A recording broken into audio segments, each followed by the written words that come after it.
मैं देख रहा हूँ पिछले कुछ समय से जो गलियाँ तो बनी हैं, इसमें तो कोई शक नहीं, मैं किसी का नाम नहीं लूँगा, लेकिन फिर भी जो लोग सत्ता में थे उन लोगों का कहीं ना कहीं कोई छोटी मोटी कमी रही है। पिछले कुछ समय से लगभग 7 साल से तो मैं कंटिन्यू देखता रहा हूँ और 10 साल से उस पर ध्यान नहीं दिया जा रहा है और एक नशे का व्यापार किया जाता है उधर। और मेरे को सिर्फ और सिर्फ गांव को सुधार मतलब गांव का विकास करने के लिए एक मौका चाहिए। एक मौका मिलने पर मैं दोबारा पंचायत के अंदर नहीं आऊँगा, नई सरपंच की पद के लिए दोबारा आवेदन करूँगा।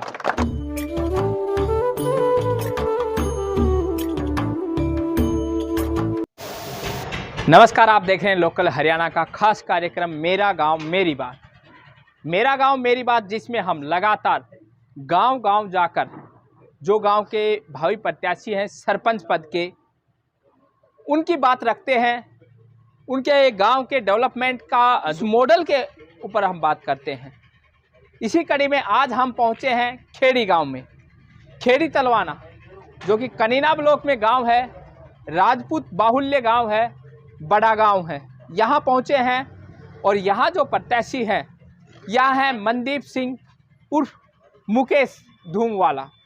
तो मनदीप हमारे साथ हैं, उनसे बात करेंगे। मैं दिखा दूं कि ये उनकी टीम है और ये यूथ जिस प्रकार से यहाँ उनका सपोर्ट कर रही है, आज उनसे हम बात करेंगे। इस यूथ को लेकर बात करेंगे, गांव के डेवलपमेंट को लेकर बात करेंगे, गांव की समस्याओं को लेकर बात करेंगे।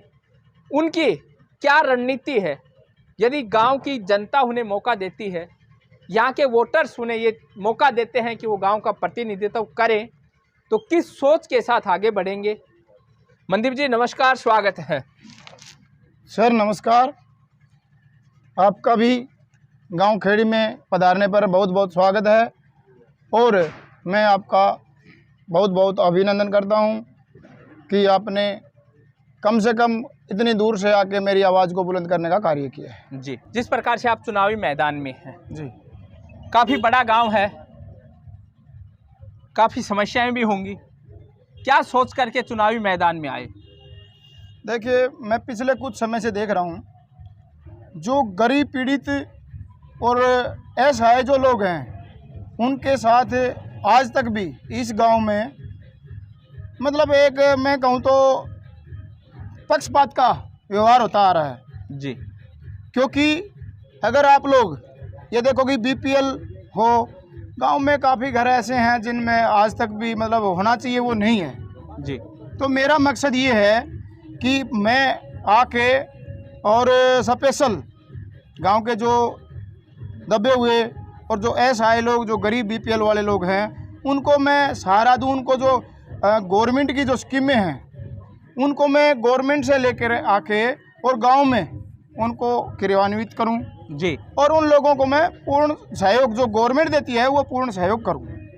आपने गांव की बहुत सी समस्याओं के बारे में कहा, जो है पीड़ित हैं, शोषित हैं, उनकी आवाज़ बनने के लिए आप चुनावी मैदान में आए हैं। जी, तो जब उनकी आवाज़ बनने की जहां तक बात है, क्या कुछ आपने ऐसा रोल मॉडल अपने दिमाग में तैयार किया है कि यदि खेड़ी की जनता आपको मौका देती है जी, तो कौन से ऐसे प्रमुख बिंदु रहेंगे जिनको लेकर कि आप चुनावी मैदान में आए हैं? सबसे पहले तो मैं आप लोगों को ये बताना चाहता हूँ कि मेरे गांव में एक आस्था का मंदिर है, बाबा भोलागिर का मंदिर। जी, पिछले कुछ समय से लगभग 7 साल से तो मैं कंटिन्यू देखता रहा हूँ और 10 साल से उस पर ध्यान नहीं दिया जा रहा है और एक नशे का व्यापार किया जाता है उधर। अच्छा, तो मैं चाहूँगा मैं जब आता हूँ तो वहाँ एक तो ये चीज़ें ख़त्म हो। दूसरी बात, मैं उसकी पंचायत से एक आज़ाद कमेटी का गठन करूँगा जो कि वो सिर्फ ही और सिर्फ मंदिर पे ध्यान रखेगी और मंदिर में जो भी चंदा, जो पैसा, जो भी चढ़ावा आता है उसका सदुपयोग हो, ना कि किसी की एक की जेब में जाए, ना, ऐसा नहीं होने देंगे। और रही बात गांव के विकास की, तो मैं कहना चाहूँगा आपको कि जैसे मंदिर वाला झोड़ है जी, उसके पास से अगर अपन चाहें तो 2 सीवरेज लाइन बिछा के और उस पानी को, गांव के जो गंदे पानी है उसको बाहर निकाल के रख सकते हैं।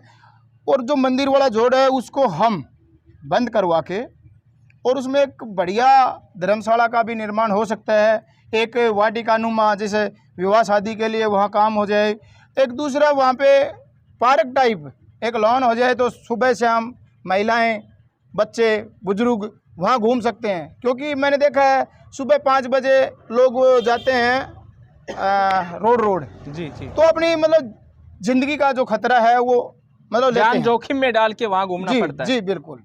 तो मैं चाहूँगा कि भाई अगर हमारी भगवान की दया से और राम गाँव के आशीर्वाद से अगर सरपंची मिलती है, एक ड्यूटी करने का मौका मिलता है, तो मैं ऐतिहासिक काम करके दिखाऊंगा। इसमें ऐतिहासिक कामों में बहुत चाहते हैं।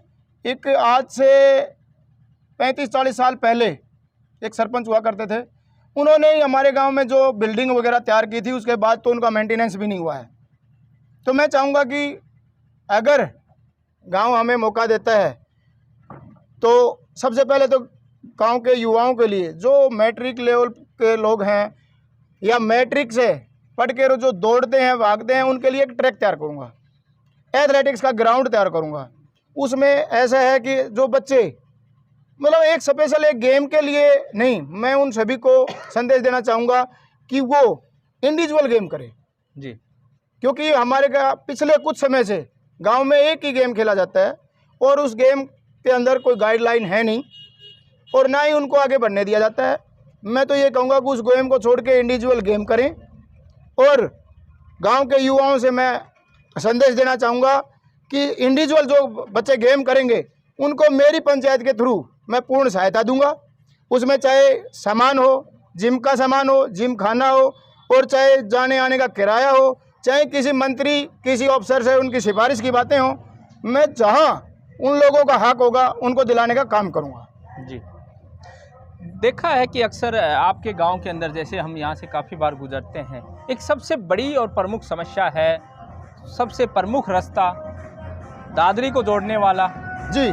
लेकिन हालात इतने इस कदर ख़राब हैं कि वहाँ से निकलना, पैदल तो निकला ही नहीं जाता है, वाहन से भी निकलते हुए लोगों को डर लगता है कि कहीं कोई गहरा गड्ढा न हो, कहीं गिर न जाए। देखिए, मैं किसी का नाम नहीं लूँगा, लेकिन फिर भी जो लोग सत्ता में थे उन लोगों का कहीं ना कहीं कोई छोटी मोटी कमी रही है। जब उस नाले को बनाने वाले ठेकेदार आए, उस नाले जो खातियों वाला मोड़ है वहाँ से, और उस नाले का बहाव था परली तरफ, धनुंदा की तरफ जी। अभी उस नाले का फिरनी से लेके और बहाव कर दिया इस तरफ। तो मैं ये चाहूँगा कि ये गलत हुआ है। उनका एक सीवरेज लाइन बिछा के, और हमारे इधर सेलंग की तरफ पंचायती लाइन पड़ती है छात्रवाड़ा जी, वहाँ इस पानी को ड्रेन करने का काम करेंगे। होदी सिस्टम होगा, किसानों को भी वो पानी यूज में हो जाएगा और गांव के जो गंदगी है वो भी बाहर निकल सकती है। जी। तो मैं इसका स्थायी समाधान जो गवर्नमेंट जैसे भी मेरे को मतलब पैसा अप्रूव करेगी, वैसे ही मैं इसका स्थायी समाधान मेरे दिमाग में है। दूसरी बात करें, अगर गांव की गलियों की बात करें तो गलियों के अंदर भी जो है कीचड़ की समस्या है, गलियां टूटी फूटी हैं, उबड़ खाबड़ हो रही हैं। देखिए, मैं भी देख रहा हूँ, मैं इसी गांव का हूँ और मैं देख रहा हूँ पिछले कुछ समय से जो गलियाँ तो बनी हैं, इसमें तो कोई शक नहीं, लेकिन जो नालियाँ हैं जोड़ से उनका लेवल नहीं लिया गया है। और यही कारण है गाँव में जो गली के अंदर पानी भरने का सबसे मेन कारण यही है। एक जगह गली उठा दी गई है और नालियां हैं वो ऐसे बिखरी हुई हैं, तो वो पानी पूरा का पूरा गली के अंदर रहता है। तो इसका मैं सबसे पहले ये रहेगा कि जैसे जोड़ का जो लेवल होगा उस लेवल को लेके और नाली का लेवल उसी हिसाब से, जिससे कि पानी ना बिखरे। जी जी बिल्कुल।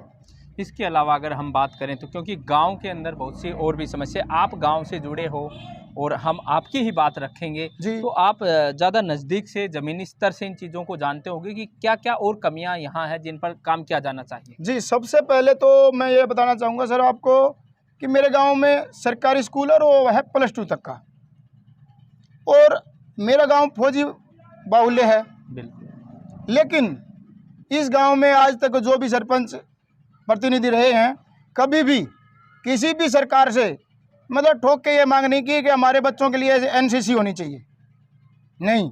दूसरी बात, स्कूल के अंदर पिछले 20 साल से किसी ने जाके ही नहीं देखा है।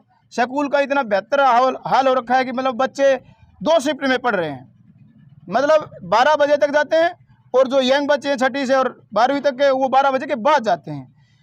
मैं ये कहूँगा आपसे कि जो जिस मतलब माँ बाप का बच्चा या बच्ची यंग है, वो शाम 6 बजे घर पे पहुँचता है तो आप बताइए उस माँ बाप को मतलब कितनी चिंता सता रही होगी।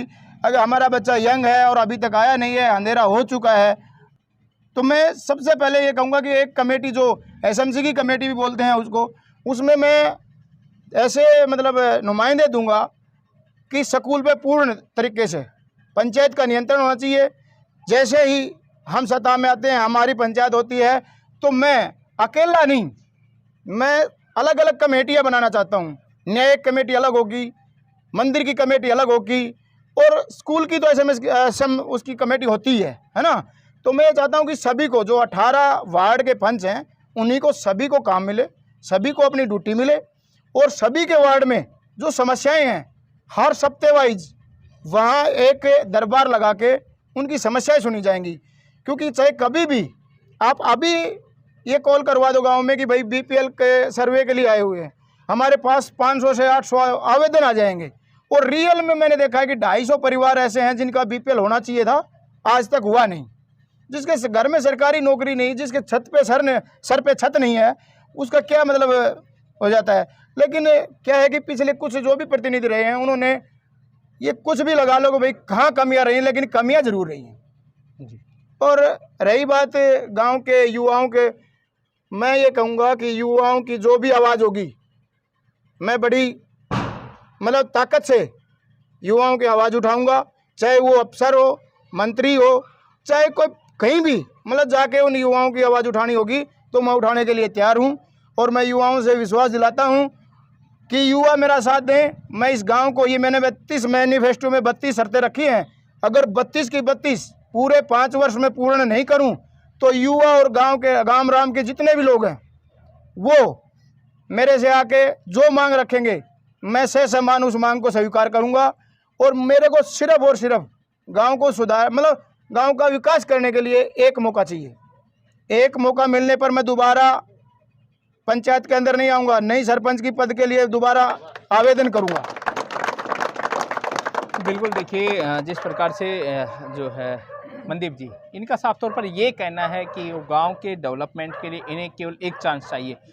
तो जब आपको गांव की जनता से एक चांस चाहिए तो लगे हाथ अपना चुनाव चिन्ह भी बता दीजिए। बिल्कुल बिल्कुल, सभी मतदाताओं से मैं हाथ जोड़ के प्रार्थना करता हूँ, ईवीएम मशीन का 2 नंबर का बटन और गिलास चुनाव चिन्ह है मेरा, दबा के भारी मतों से मुझे विजय बनाएं, आशीर्वाद दें। मैं आप लोगों के आशीर्वाद से, आपके विश्वास पे खरा उतरूंगा, यही मैं आप लोगों को आशा और पूर्ण विश्वास दिलाता हूँ जी। क्या एक अपील ऐसी जिससे कि लोगों को लगे कि जो क्योंकि प्रत्याशी तो बहुत से हैं लेकिन उनको आपका सिलेक्शन करना हो, तो उसके लिए क्या कुछ एक अपील करेंगे? मैं सभी मतदाताओं से अपील करना चाहता हूं, क्योंकि जितने भी प्रत्याशी खड़े हैं वो मेरे गांव के हैं, मेरे भाई हैं, मेरे चाचा ताऊ हैं। लेकिन सभी मतदाताओं से मैं एक अपील करना चाहता हूं कि अपना मत का सदुपयोग करें, सभी वोट डालने जाएं। माताओं बहनों से कहता हूं, और सभी जितने भी दर्शक हैं सभी से मैं कहना चाहता हूं, वोट जरूर डालें। सिलेक्शन किसी का भी हो, आदमी देख के सिलेक्शन करें, कैंडिडेट देख के सिलेक्शन करें, और जो कुछ कर सकता है, करवा सकता है, उसका सिलेक्शन करें और मत का प्रयोग जरूर करें। तो जो समय निकाला उसके लिए आपका बहुत बहुत धन्यवाद। सर मैं तो आपका धन्यवाद करना चाहता हूं, क्योंकि मेरे एक गांव के एक छोटे से नुमाइंदे की मतलब ये आवाज़ गांव तक पहुंचाने का जो काम आप लोग कर रहे हो, मैं तो आप लोगों का धन्यवाद करना चाहता हूं, दिल से आभार व्यक्त करता हूं करमवीर जी आपका, क्योंकि आपने जो मेरी आवाज़ को पब्लिक तक पहुंचाने का काम किया है। मैं आपका और आपके चैनल का और आपके दर्शकों का बहुत बहुत धन्यवाद करता हूं जी, थैंक यू। तो जिस प्रकार से देखिए ये मनदीप जी हैं जो कि खेड़ी गांव से सरपंच पद के लिए यहाँ से प्रत्याशी हैं, और हमारा प्रयास है मेरा गांव मेरी बात, जिसके माध्यम से हम लगातार अलग अलग गांवों के जो भावी सरपंच पद के प्रत्याशी हैं उनकी बात रख रहे हैं, और उन्होंने गांव के विकास के लिए जो अपनी रूपरेखा तैयार की है वो हम आपके सामने लेकर आ रहे हैं। बहरहाल खेड़ी से कैमरामैन सुमित शर्मा के साथ करमवीर सिंह, लोकल हरियाणा न्यूज़। नमस्कार।